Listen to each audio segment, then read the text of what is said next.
Hello, welcome back to my studio. Today we are going to be warping up 4 baby blankets. I'm going to be using this Knit Picks Brava Sport Weight yarn, which is just really nice and soft. It's acrylic, which I really like for baby blankets because it makes them super durable, washable, all that kind of stuff. I'm going to be doing kind of a mix of 2 different types of acrylic yarns. I'm going to have both the warps. I've got a gray and a white are going to be the Brava yarn, and then I've also got this Universal Uptown Baby Sport, which I got from webs.com. It went on clearance, so I just bought a whole bunch of this stuff in a bunch of different colors. It is super soft. It's a really nice acrylic. I've already made one blanket with this stuff, and my little 3-week-old nephew just absolutely loves to cuddle in this stuff. So I'm going to be using both of these different types of yarn for the warp, and then this for the weft. I've got, like I said, a bunch of colors, so we're going to be kind of mixing it up with colors. And then what I'm also going to be doing with this is called what I call, I don't know if it's a real thing or not, but what I'm calling it is a double warp. I'm going to fully dress the loom with this gray, and then once I get the gray on there all the way, I'm going to tie the white on to the gray and then wind all the white on, and so that I can do all 4 blankets with the same same threading, which is going to be a fun M&W threading, and I will show you the pattern that I'm going to be using, or all 4 patterns I'm going to be using. So the threading is all going to be the same, but we are going to be doing different tie-ups and different treadling to get 4 different patterns. So this is going to be a fun project. I'm really looking forward to this. So yeah, let's get started.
Okay, so I thought I would just hop in here, pause the music for a sec, and explain exactly what I'm doing here.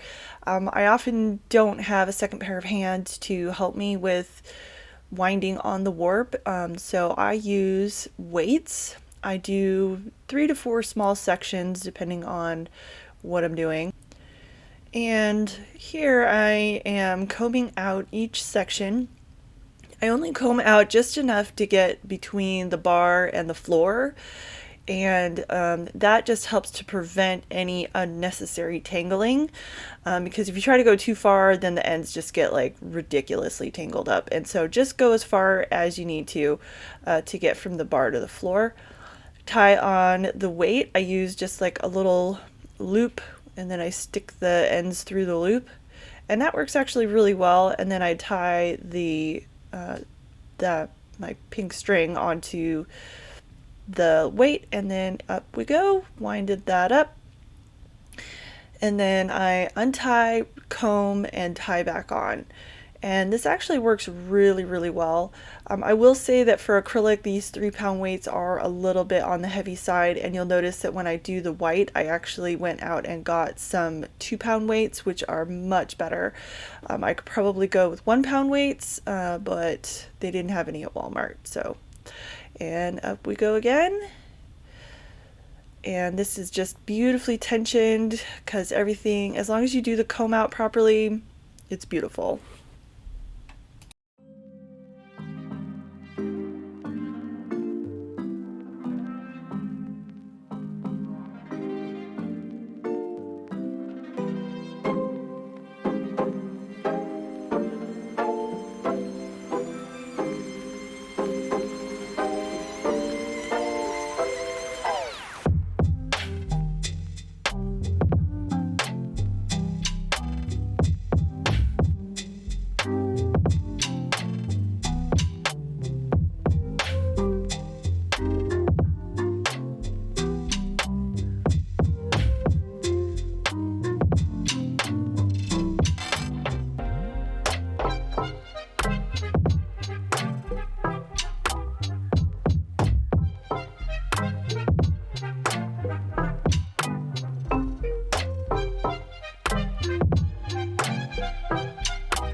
Okay, so I've got all of the heddles onto the harnesses and all of the harnesses back on the loom.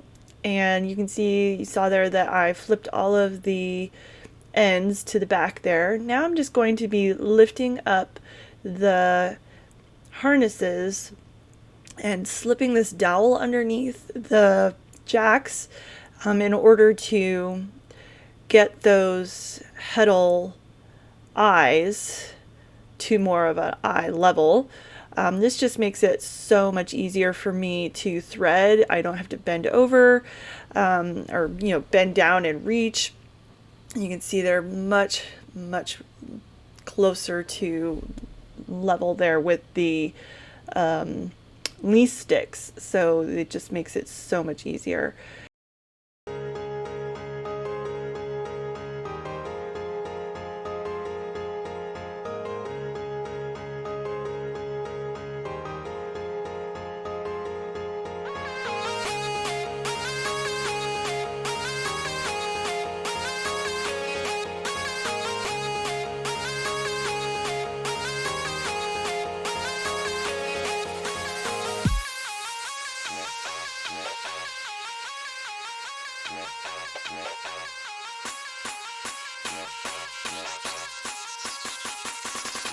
It's a 16 buff in the dark of the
Welcome back to the studio. It's a new day here. I finished dressing the loom with the gray the other day, and I just didn't have time to keep going. So, but basically what I'm going to be doing here today is tying the white onto the gray.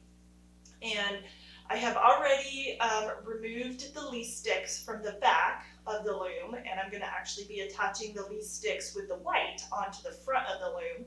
And then I'm going to be tying each individual white end to each individual gray end using what's called a weaver's knot.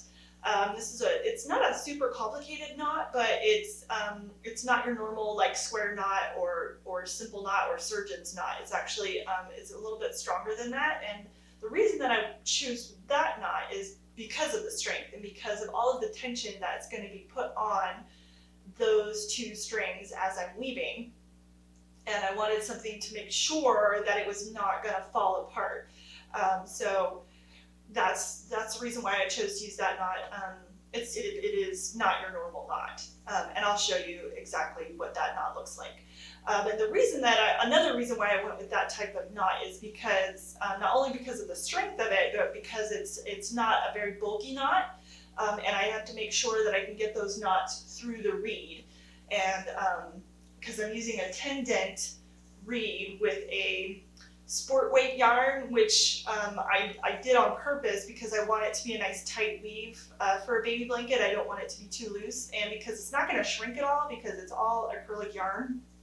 I mean, it might kind of like come back in a little bit. There might be a little bit of like spring back, but like if I wash it or something like that, the yarn itself is not gonna shrink. So because it's acrylic, so it's a little stretchy, right? And so once you pull it off the loom and there's no longer that tension there, it is gonna come back in a little bit, but not that much. And so I want it to be a really nice tight weave for baby blankets. And so, so let's go ahead and get started. So since we are using the weaver's knot, and I thought I would give you a good close-up view of how that knot works. So I'm going to go ahead and use this white yarn, same as I would be on the loom. So this is just a really simple loop. Literally, that's all you're going to do with the white yarn. And then you're going to take your other yarn and you're going to put that up through that loop.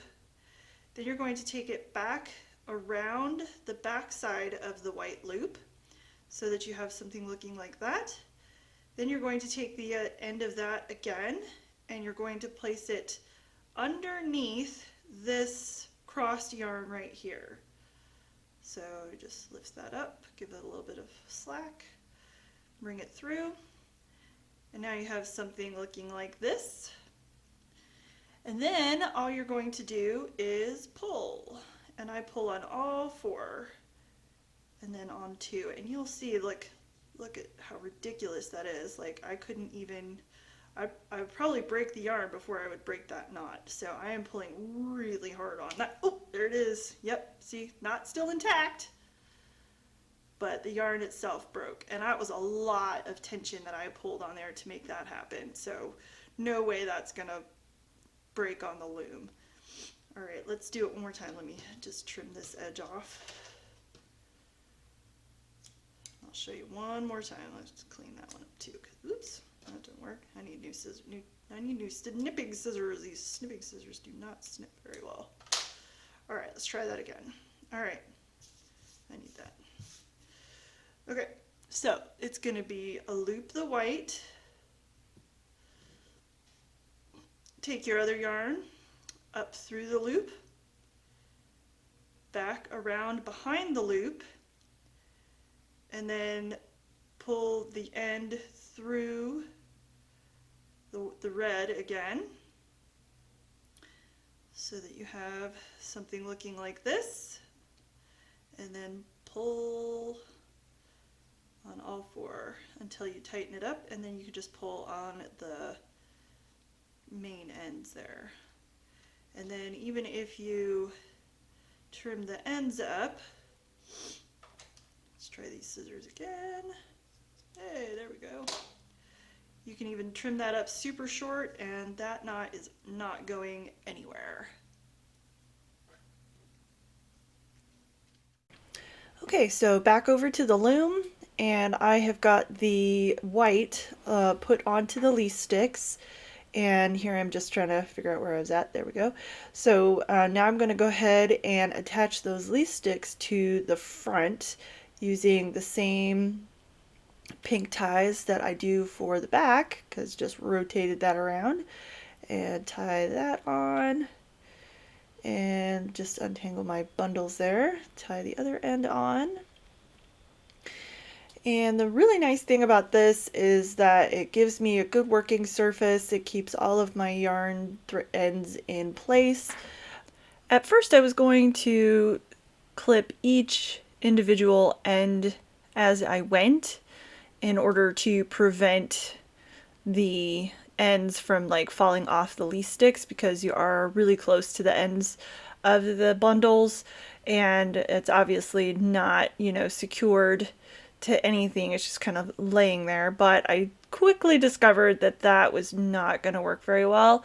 And so what I ended up doing, and you'll see this in the video, is I clipped the entire bundle and then used one of my handy dandy pink ties to tie the whole bundle end together.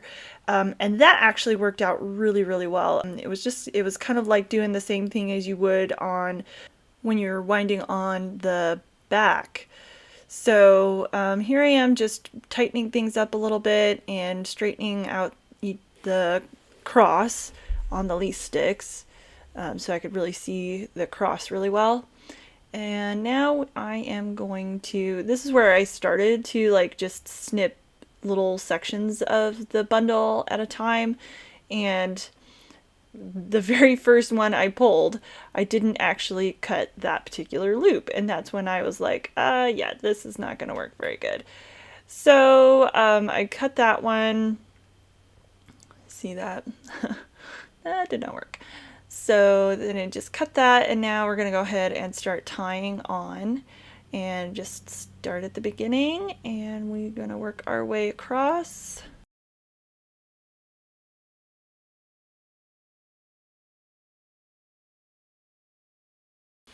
So here we go, starting off with our first weaver's knot on the loom. So again, we're going to put that into the loop. The gray goes up through the bottom of the loop and then back around the back side, and then the end of that gray goes through the loop of the gray, and we pull the ends, and boom, first knot done. And then I just go ahead and tested it a little bit to make sure that it was going to slide through the reed as well as I thought it was, and it did. It definitely did. It just slides through there just like butter, and it was great. So now that we've got the first one going, let's finish up.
So you'll notice as I go along that I have been trimming all of the knot ends, and I've been trimming them very short because you don't want any of those long ends to get caught on anything or get caught on each other. And because this knot is so strong, I am definitely not hesitant at all to cut those extremely short. I wouldn't say I've gotten rid of them altogether, but they are like 1/4 to an 1/8 inch long, so really, really short. All right, so we've got everything tied on. Yay. Took me about, I would say, 3 to 4 hours to do all of those knots. But it was not hard. It just, tedious and time consuming. Probably find out if it was worth the effort once I get everything all woven up and done. So right now you can see I'm doing the same thing I did with the gray, and that is I'm just combing out each small section and then tying my weights on. You can see here now I have these 2-pound weights instead of the 3-pound weights, which definitely was much better. I did kind of unbraid these a little prematurely, so that you'll see on the other ends there's a lot of like little snarls and taggles and stuff, but it was really easy to get it out because it's not a super long warp. If I was doing something even longer, I probably would have left the braid in and then wound up each section and then unbraided a section and so on and so forth. So here I am just putting the separator paper in, and then up we go. Whoop. That is so easy. I love my little weight system. It's great.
I did kind of run into a little bit of a problem with like the yarn sort of sticking to itself a little bit, which is, we can see me there pulling that apart. Like the little fuzzies got stuck to each other. So I've got it wound as far as I'm gonna go, and just gonna remove the weights and remove the least sticks, and we are ready to go ahead and tie to the front apron beam, which we're going to do another day. So I really thank you for joining me today, and I really hope to see you next time when we get these 4 baby blankets all woven up. If you like these videos, please subscribe and like my channel, and we'll see you next time.